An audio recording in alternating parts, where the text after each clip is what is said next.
For more than 2,500 years, the Peloponnese in the south of Greece has been a land blessed by the gods, where man lives in harmony with nature.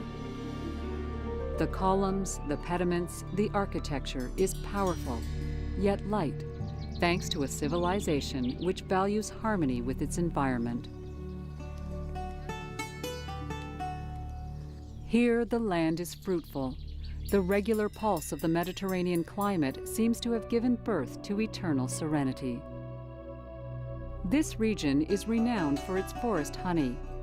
Yannis Kosafas, a 50-year-old beekeeper, has loved this profession since he was a young boy.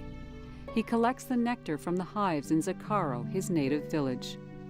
This discreet and passionate mountaineer lives for the bees, and when he puts his beekeeper suit on, his heart beats like it did on the first day.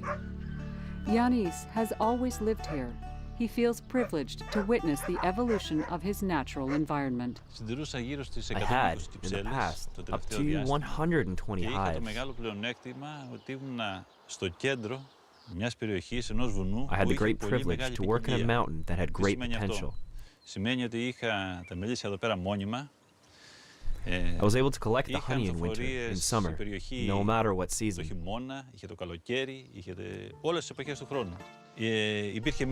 honey was of the best quality, and we had it in abundance. This honey, the rarest and the most expensive, is collected from the sap of the Aleppo pines. Every summer, easily controlled fires destroy several hectares. But in recent years, global warming has dramatically amplified this menace. A Friday in August in 2007 is a day like all others for Yannis's bees. The harvest is promising. They do not feel the imminent danger.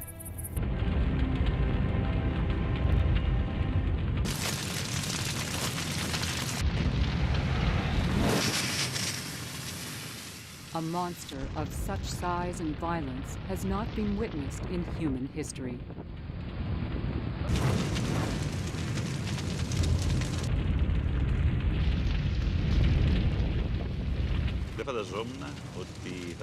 I never imagined that one day a fire would begin 15 kilometers from here, and that within a few seconds, I would have to fight so that my house would not burn. No, never.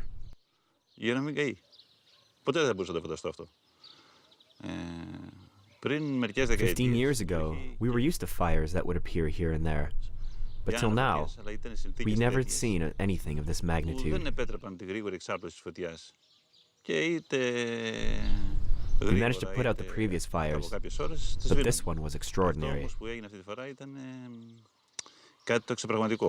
With their small camera, Yannis and his son go on a hill to film the beginning of the fire.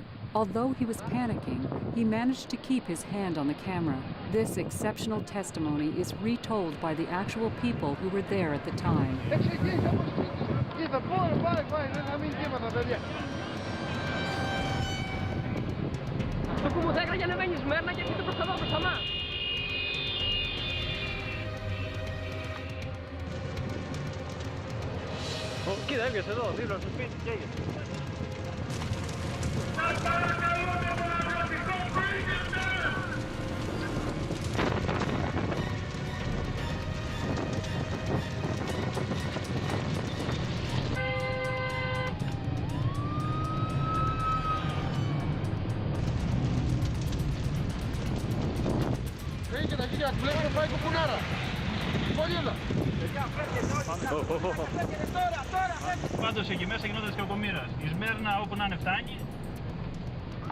The fire is burning at more than 50 kilometers per hour.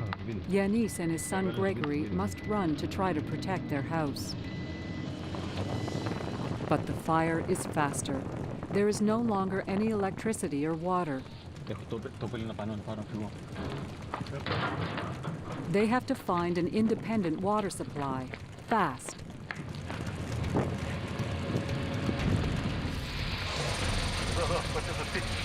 Hey?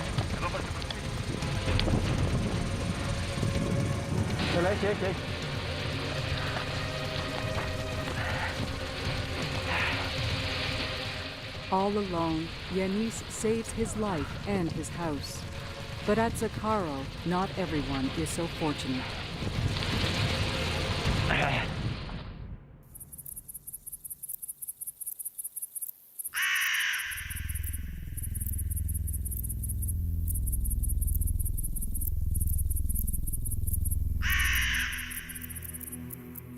Today, the devastated hillsides unveil relics that seem out of this world to the few people brave enough to traverse them.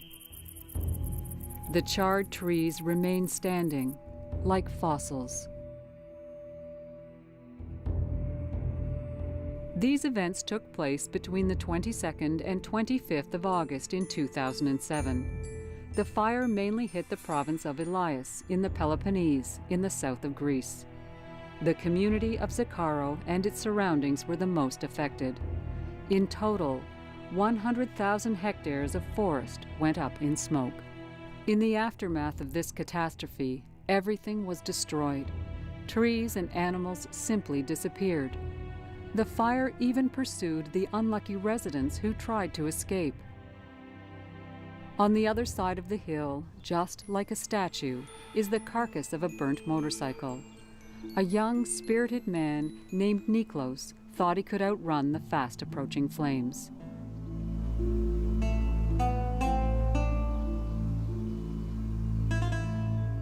Εδώ που καήκανε οι άνθρωποι, πού να το σπιτάτε κλεισμένο.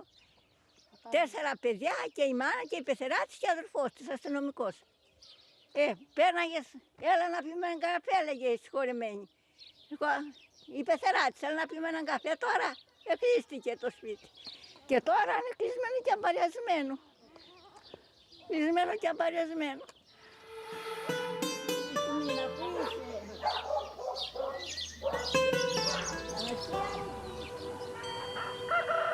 And just like that, 30 lives disappeared on this street. The terrified villagers, women, children, and the volunteer firemen who tried to rescue them.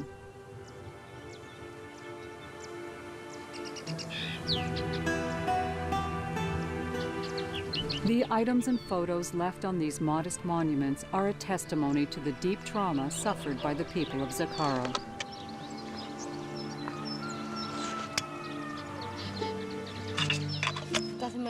I come here every day, whether it's Easter or Christmas.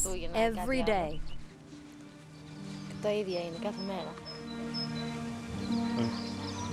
It's the first time Yanis has come here with Maria, his childhood friend, and with her son, Gregory.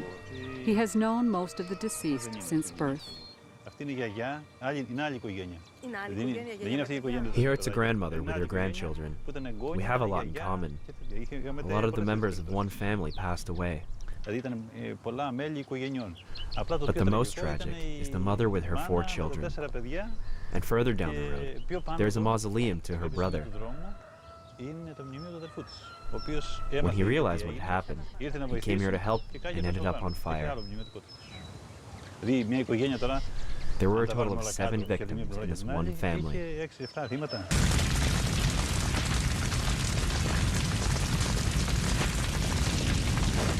How can a modern country used to forest fires have allowed 30 people to die? This fire was exceptional in its size and rapid progression. But the hardest thing for these villagers was the little they had to fight with.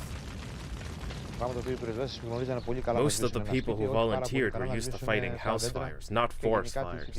It's far more complicated. The whole village of Zakaro was going to burn, and we extinguished the fire with the help of volunteers, and with many more private trucks than fire trucks. We extinguished most of the fire, and the firemen were in charge of the remaining fires. The fire was so strong that neither of the trucks nor the planes could have stopped it. The planes could not fly because of the smoke. Because of these circumstances, the only thing that was left to do, even though the fire lasted only 2 or 3 hours, was not to go near it. The lack of support left the residents of Zakaro alone to face the danger. They felt abandoned. Most of the villagers fled. The fire stopped only when there was nothing left to burn.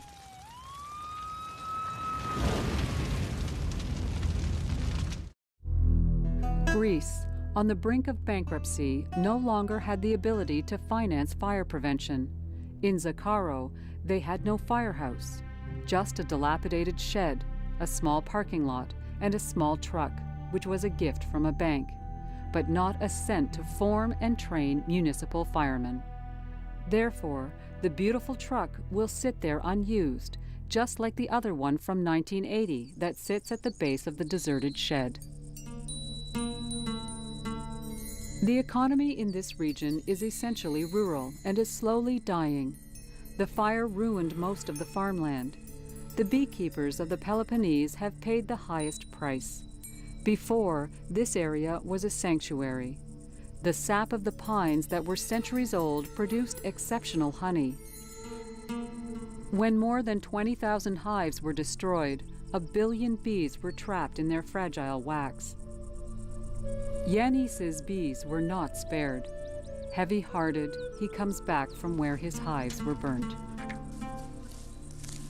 After the first heat wave, after we saw that we were no longer in danger, I immediately went to check my hives. What shocked me at first was that my hives were half burned and the fire was inside them. Everything was burnt inside. The fire entered through a hole at the bottom and carbonized everything that was inside. Everything leaked to the ground. That's the first thing that upset me. I was speechless. Everything was destroyed.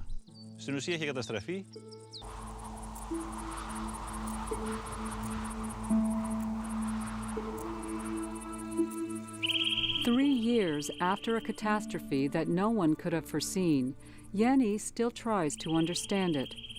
The only person that can give him any answers is Dimitri Lalas, a climatologist and director of the Greek Environmental Agency. You see, it was just like the movies. There were flames everywhere, there was smoke. It was like hell. In fact, the wind moved the fire, but it proceeded to jump due to micro-explosions. The rising of the hot air throws the flames far, up 100 or 200 meters away. You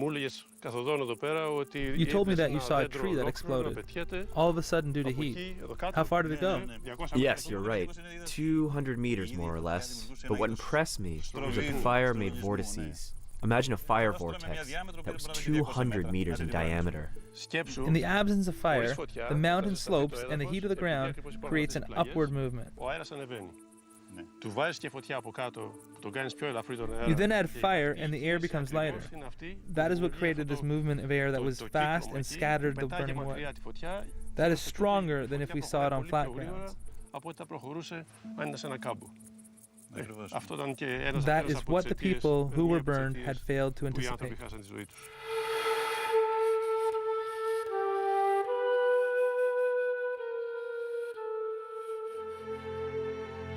The town of Zakaro is derived of a mosaic of villages embedded in massive forests perched on steep hills. These natural chimneys fueled the violence of the fire. Combined with the extreme climatic change, this made the fire totally uncontrollable. The slow rise of temperature that we have seen in the past few years has begun to be questioned by specialists. Over the past century, the climate has begun to get warmer. Globally,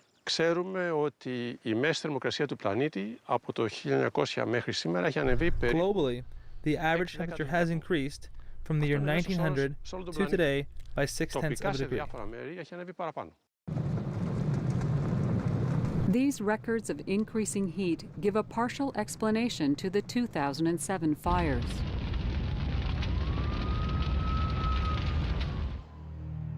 That summer, Greece had all the risk factors.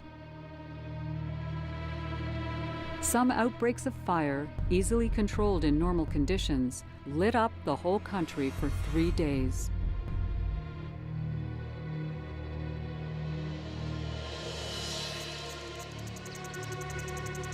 Pavlos Vavlieris, Forest Services Director of the area, outlines the ingredients of this explosive formula.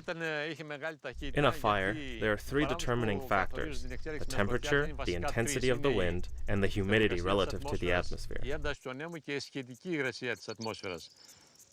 And these three factors were at their maximum on this particular day. The humidity was exceptionally low, and the previous winter had been very dry. So the vegetation held very little water, which would have allowed it to resist the fire. The humidity in the air was only at 10%, which on a normal day would be at 30%, which is a rare occurrence. The intensity of the wind was remarkable.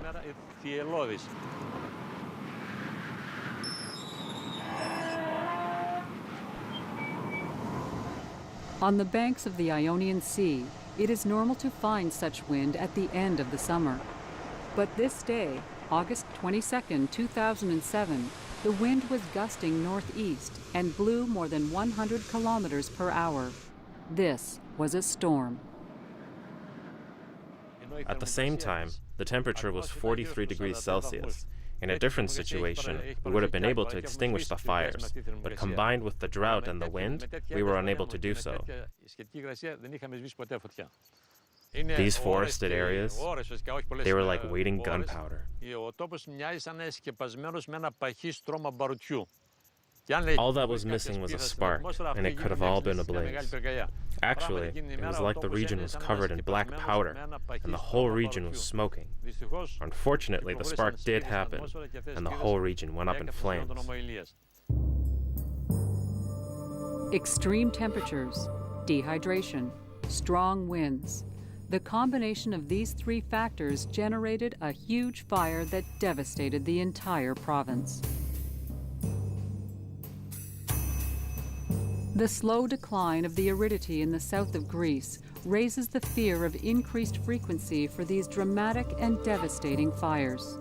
For Dimitri Lalas, the long-term climatic evolution is not reassuring. The problem is only going to get worse. Within the Mediterranean, most of the climatic predictions show an increase of 4 to 5 degrees above the average in the next 40 years. 4-5 βαθμούς μέσο όρο. 4-5 βαθμούς μέσο όρο είναι πολύ. Δηλαδή, 4 to 5 degrees higher is a lot. Μας πάει από εδώ που είμαστε τώρα. It's like we would have the same hot temperature as Cairo and Aswan. Και Ασουάν, κάπου εκεί. Εκεί έχουν τέτοιου είδους. Over there, that's their average temperature. But here it would be worse. We have 20% less rainfall. Κατά 20%. Όπου έχεις και υψηλές Therefore, θερμοκρασίες. with higher temperatures and less rain, the possibilities of fires in the future increase. Να ξαναέχεις πυρκαγιές θα είναι πολύ πιο μεγάλες στο μέλλον.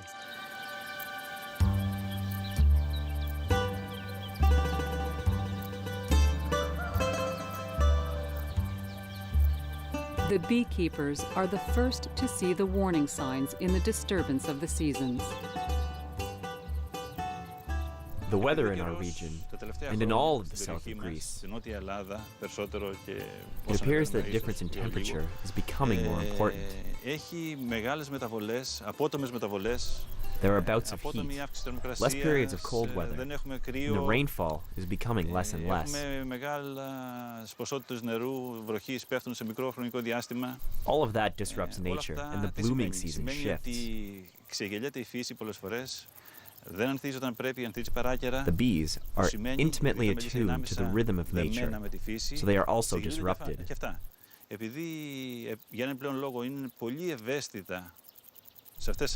They're becoming more fragile because of the rapid and brutal changes. Normally, bees evolve over billions of years. They're unable to adapt over a dozen years like this. It's not their rhythm. So what's the consequence? Of course, there is a problem with a lack of honey. But that's rather trivial to the other issues that we could encounter, such as disease. Look, we can see that some bees are unable to fly.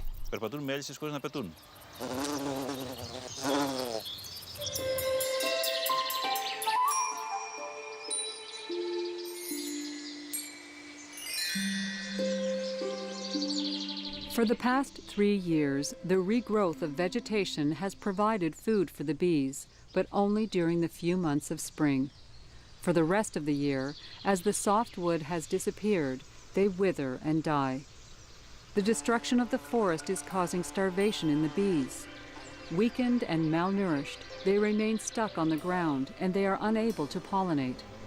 Without this important work, the reproductive cycle of the vegetation is interrupted.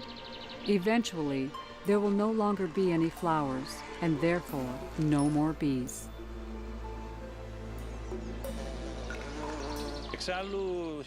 There are instances now of farmers paying beekeepers to move the beehives near their fields, trying to improve their results. They both work in perfect harmony. The bees cannot live without nature, nature can't live without the bees, just as Einstein said.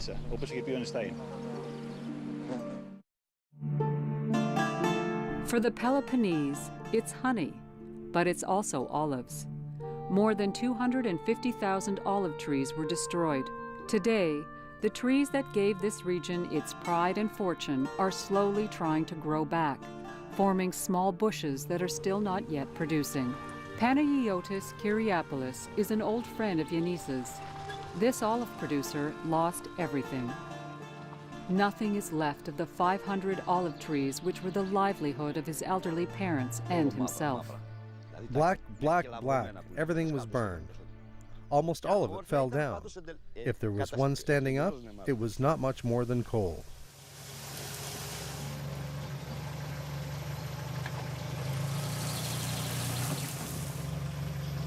In this entire area surrounding you now, in the 1920s, there were only 3 or 4 olive bushes.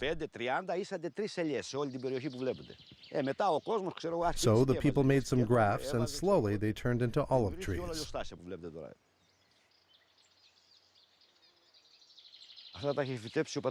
My father planted these olive trees. He planted them in the 1950s. This olive tree that I'm showing you, it goes back to the days of my grandfather's father. The circumference of this tree was as large as 5 people holding hands in a large circle.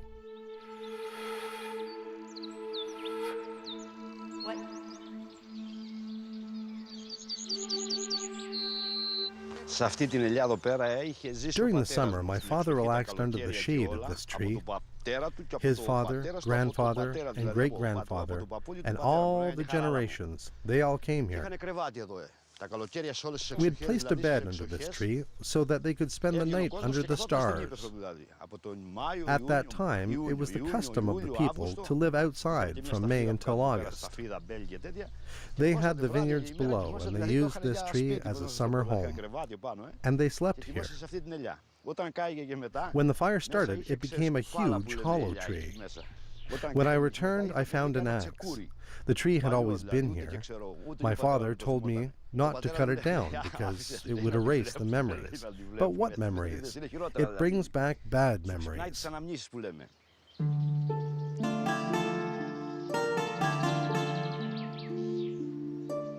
For the people of Zakaro, the heavenly beaches will always be associated with the dramatic devastation. It was there that thousands of women and children took refuge for days while the flames invaded the province. For the lumberjack Panagiotis' granddaughters, who were young at the time, it was almost a vacation. Θυμάσαι τη φωτιά, Δήμητρα? Ναι. Και πού πήγες, παιδάκι μου, που πήγαμε με τη φωτιά? Όπως είδαμε τη φωτιά, πήγα στη θάλασσα. Ήμουνα μες στη θάλασσα και φορούσα και μπρατσάκια. Και μαγιό. Πρόσεξε, πρόσεξε, πίσω πες το, πίσω. Και μαγιό. Και περπατήσαμε και στο δάσος μια μέρα, σε ένα βουνό δάσος, και τα είδαμε καημένα όλα.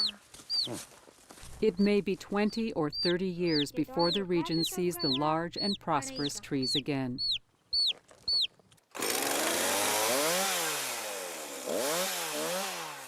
Panagos, a lumberjack, has made a living from cutting trees and making charcoal for the past 40 years. Since the fire, lumberjacks are no longer subjected to the cutting quotas. It has had destructive effects. Thousands and thousands of trees have burned. We will see them again in 150 years or more.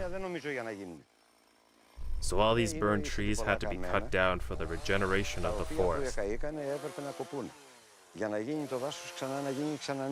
Therefore, we find ourselves with a lot of wood, because in the past we did not cut them all. We left about 12 to 15 trees per hectare, but because they were all burned, they had to be cut down. Because there is an abundance of wood, the price of wood plummeted. Burnt wood has a short lifespan. It's already been 3 years since the fires. We have about a year to a year and a half to work with it. After that, it will be rotten, and it will be worthless. His son has left the province, and Panagos once again climbs the mountain alone. He cuts the closest trees to the road, throws out the ones that he cannot carry, and with the wood he manages to get, he earns a few euros. The real trees, we won't see them soon enough. Small ones, maybe. In about 30, 40 years. But I will not see them. And for everything to return like it was before, it would take about 150 to 200 years.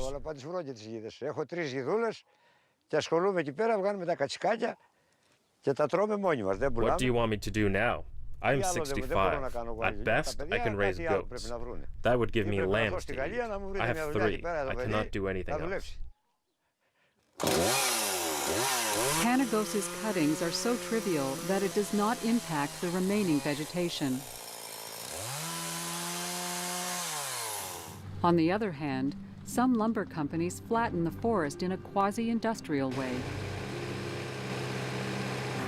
For them, the fires were a good thing.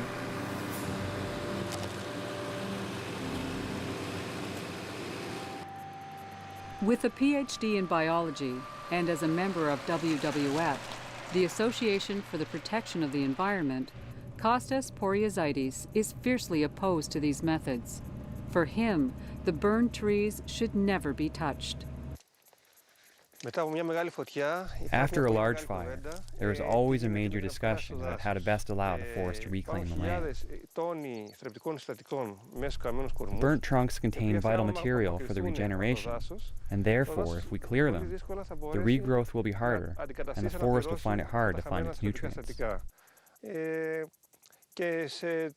In the first 5 or 6 years, most of the trees that have fallen and decomposed will become fertile soil. I am against the idea of going into the forest with machinery that cleans and removes all the pieces of burnt wood so the forest is clean. The forest is not an arable field.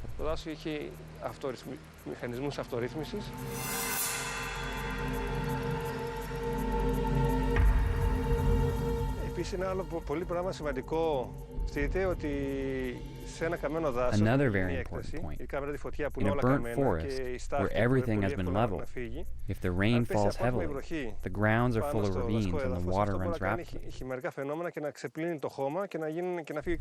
The trunks slow down the precipitation.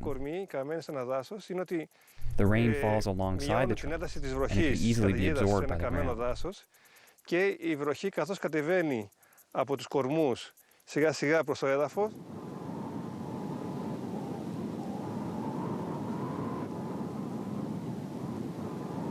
In this isolated region, there are harsh winters, and heat is generated by wood. But today, the only burnable wood is from the trees that died during the fire. The bark is burnt, and the people are used to having black hands each time they touch a log. The reserves are dwindling, and soon there will be nothing to put in the stoves. Intelligent people, or more cunning people in the government, sent other people to gather the exploitable wood. They were greedy with what was left. and all this wood was sent to other towns where the wood was used. Nothing was left for the people in the villages, or at least just the bare minimum. In 2 years, there will be no more wood left to heat the houses, and everyone will have to leave. As there is no agricultural activity here anymore, the youngsters leave, and they leave the village. In a few years, in this village, life as we know it will disappear. There will only be 2 months in the summer where the Athenians will come to vacation here. Before the fire of 2007, Epaminondis' restaurant was never empty. Tourists and backpackers from all around the world came to try local dishes. They were able to relax in the shade of the tall pine trees that bordered the mountain pass and took advantage of Zakharo's charm. Today, the catastrophe has scared away the tourists. No one wants to walk along the sunburnt trail in the middle of a cemetery of blackened tree trunks. The region is numb, having been abandoned by most of its inhabitants. Rarely does anyone stay. No, I am not leaving.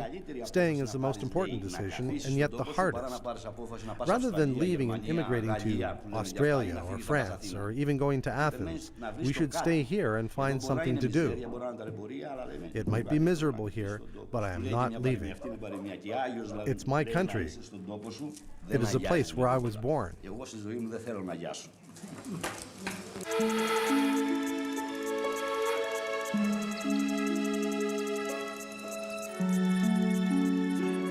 Adversity has made Panagiotis' community grow closer. Together they battled the fire. Together they are still in mourning. Together they hope to give life back to their native land.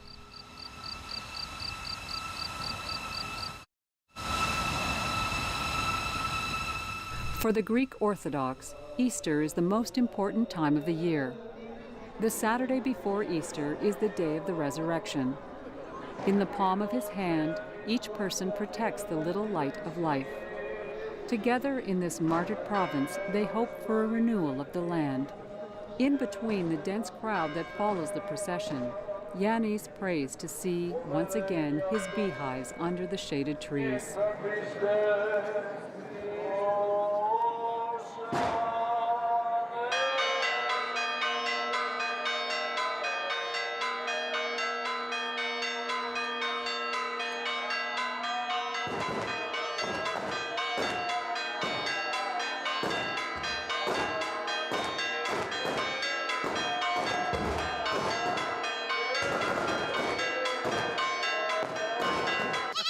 Sunday morning, all the people go shopping to prepare the Easter meal.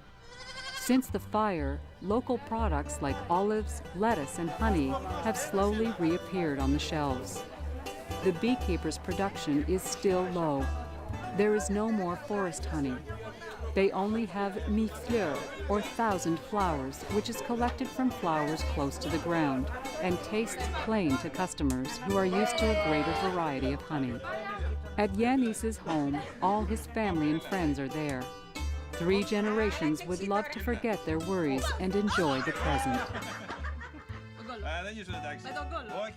The egg is red because it's like the blood of Christ.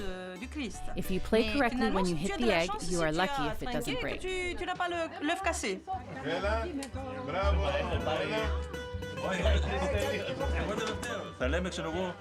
We don't really realize it today in this village, but in a few years' time, we'll be able to treat this event, the fire of 2007, as a before and after event. Like we used to say, there is a before Christ and a after Christ.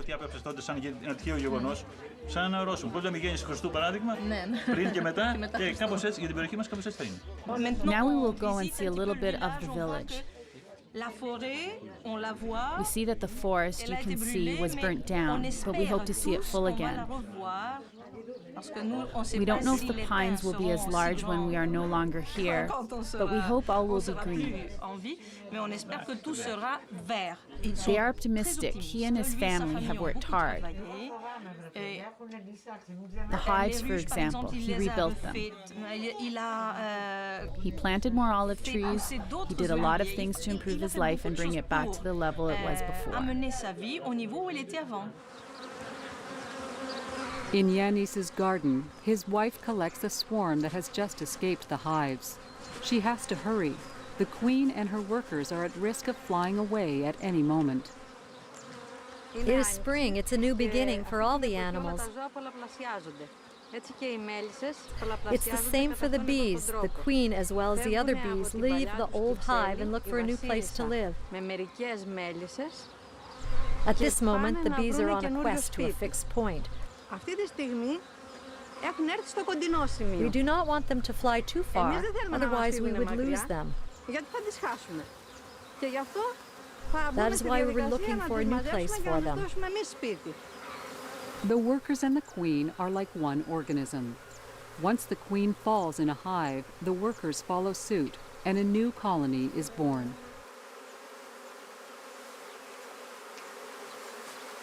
Once it has been destroyed, there is a solution to give the bee colony a jumpstart, increasing the queen bees to repopulate the hives.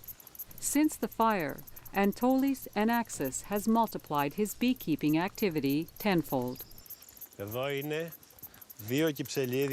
All these hives are here to breed the queens. The stone and the colors of the beehive are organized in a particular way so that the bees recognize them easily. It's equally important to plant a tree behind it so that it can be a landmark for the bees to find their way back to the hive.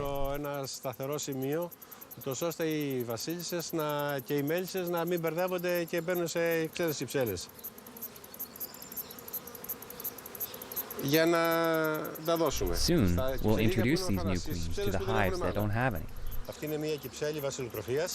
Here is a hive that's only supposed to produce queens. We're waiting for them to become adults so we can transport them to a hive that has no queens.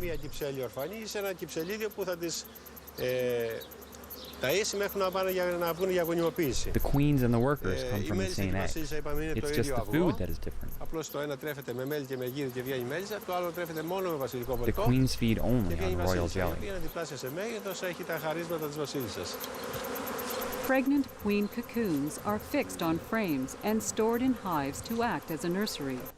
Back in his workshop, Antolis opens several of the cocoons.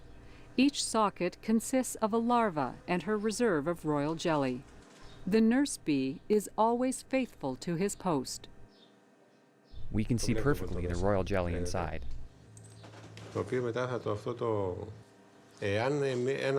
bee eats pollen and honey. In contrast, as mentioned before, if they eat only the royal jelly, then they become queens. The difference between the queen and the workers is that up to 3 times a day, the queen produces her weight in eggs, about 2,500 to 3,000 eggs. We produce 8 to 10,000 queens a year. The problem of feeding the bees is increasing.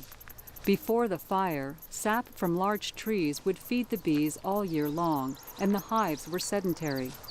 Now the bees only have the flowers to feed them. Yanis is now obliged to move the hives to where he can find the short-lived blooms. Since the fire, I've used this area. My bees find themselves close to the fields, where they find flowers that are suitable for the production of honey. Bring them here so they can find food, which they've been lacking during the winter. Therefore, I will take them to the real forest. In the forest, there's a great variety of flowers and small bushes full of nectar. We therefore hope to find them better food. That's the trick, to find the bushes in the right place at the right time.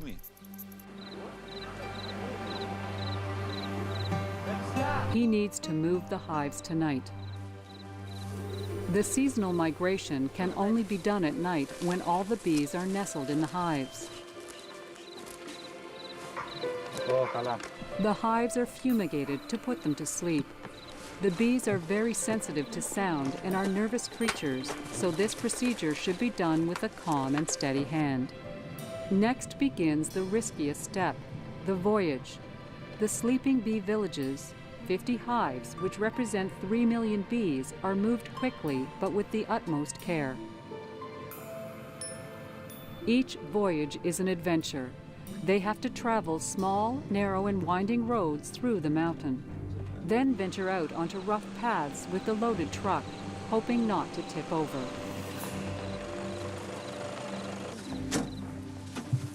Because of the changing biotope and the disappearance of the condemned softwood, Yanis does this a few times a season. It's a race around the clock.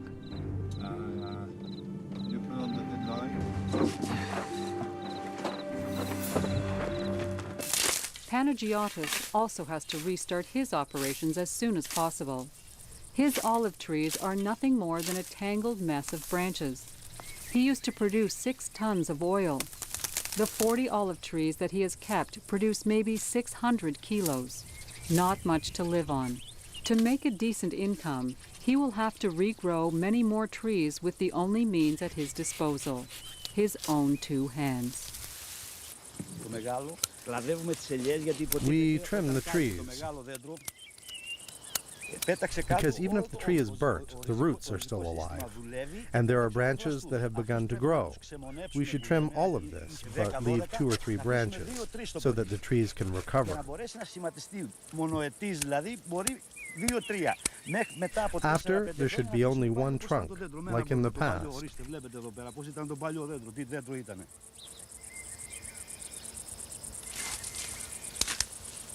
I believe that I will never have what we used to produce. I am 52 years old, and I will be able to work like this for another 10 or 15 years. But I will never see the 6 tons that my olive trees used to give me.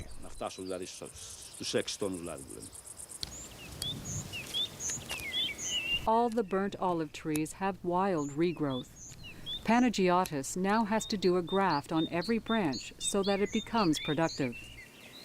He has no sophisticated tools, no putty to heal the bark, and even less hormones for cuttings. It is too expensive. A lot of patience, some wood chips, and a little wet soil. This was the method used by his ancestors 2,500 years ago. Panagiotis will have to repeat the same motions millions of times and redo the grafts that did not take for the whole olive grove. Last year, I grafted about 90 olive trees, but there were only about a dozen that took. This year, I grafted another 90 trees, and if I am lucky, they will all take. I have also grafted another 40 or 50 trees in another field, so I hope to reach a total of 600. Some time ago, in the middle of the burnt tree trunks, Panagiotis found a new reason to hope, a little miracle of nature. It was in May when I came to cut the trunks, and I heard the bees buzzing. And that is when I saw a wild swarm. Imagine that the trunk was standing, and the bees went through here, and we caught them. We came with some friends, and we cut the trunk. We also brought a hive to put the swarm in. We worked from 4 o'clock in the afternoon till 4 o'clock the following morning. Without the help of his old friend Yanis, Panagiotis would not have been able to start his hives. Yanis is a real beekeeper, and Panagiotis, who is just learning, hopes to start up his share of an activity that represents a large part of the Peloponnese economy. Panagiotis has stood well in the face of adversity, but where the bees are concerned, he is not very happy. Here they seem fine. That's it, like that, slowly. There you are. Slowly, slowly. No, stop. I said to stop. Stop fumigating there. Since they have been here for a whole year, Panagiotis has never dared open the hives. It is the first time that he will see inside. That's the queen. There, do you see her?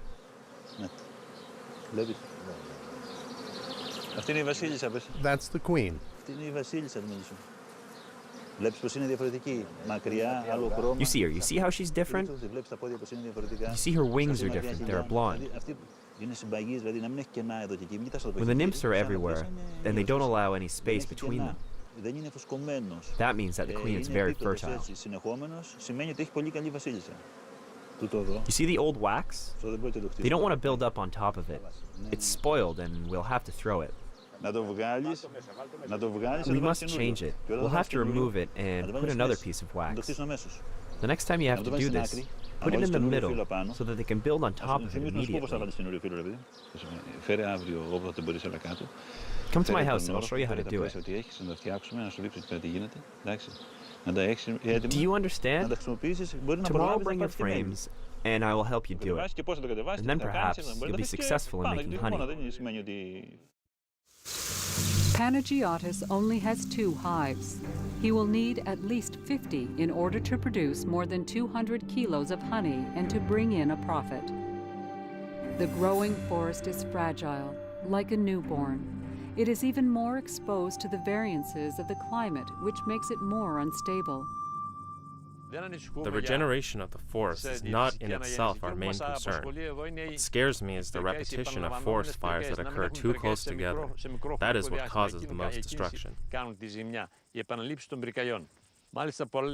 the 1960s, after the rural exodus, the fields were abandoned and were turning back to the forest, at least in this region. Suddenly, the forest grew larger instead of shrinking. That wasn't the case 50 years ago when man was using biomass as their energy source. All this vegetation, in the present condition, transforms into combustible matter. In order to prevent fires like today, we would have to change the climate and the temperature, which is hard to do, or we would have to clean the undergrowth. It is doable, but very costly. And no government would be willing to do it. But man is not the only one that can act. Exposed to fire risk over millions of years, the forest, left to its own devices, can develop defense mechanisms to combat the fires. A Mediterranean climate. What is it? The winters are mild and wet, and the summers are dry and hot.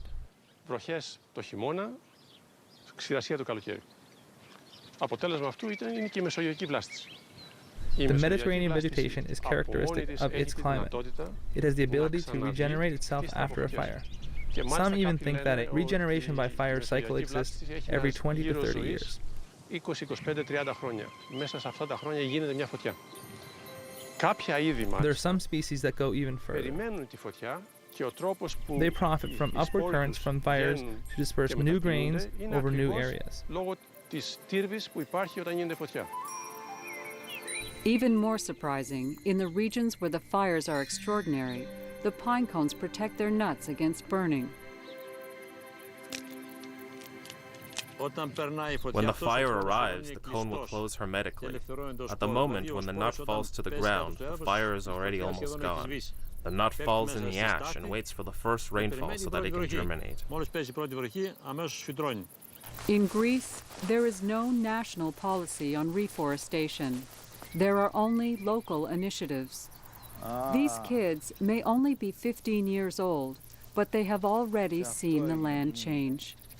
To give nature a push, they have replanted young pine trees, objects of their care. There is one that is growing. What do you think of it? It is beautiful. That means the root has taken and it has retained the water. It is growing. Who planted this one? Calliademus. Good. We will name this Calliademus. Oh, it is beautiful, this one. So beautiful. You will see. It will become really big. It was a huge catastrophe. We were really sad. It was then that we realized the value of all that we had lost. And then we decided to replant, to get it all back. We found that it was the best course of action that we could have done as a school. We came here and we had an action plan. We planted several trees. It was a lesson, even though we were not in a classroom. I'm going to plant some more. From what we can see today, 9 out of 10 trees have taken. Little remained dry. It's a great joy for us to see. If we are attentive, and if we don't have another fire, we will have the beginning of a forest here in about 30 years.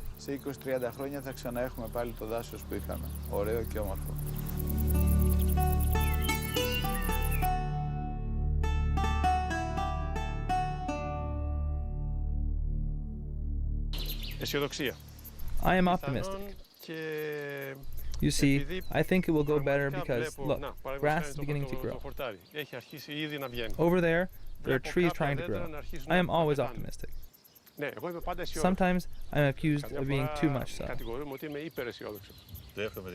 I hope so, Dimitri. I really hope so. Because I was talking not too long ago with a friend, and I hope we don't end up saying, just like he did, that it's always hope that dies last. Right now, a little bit of vegetation remains. I hope the future generations will see a real forest. Yes, that is where the real challenge lies. The forest does not only exist for us, it is for us, for our fathers, our children, and our grandchildren. Come on, let's go!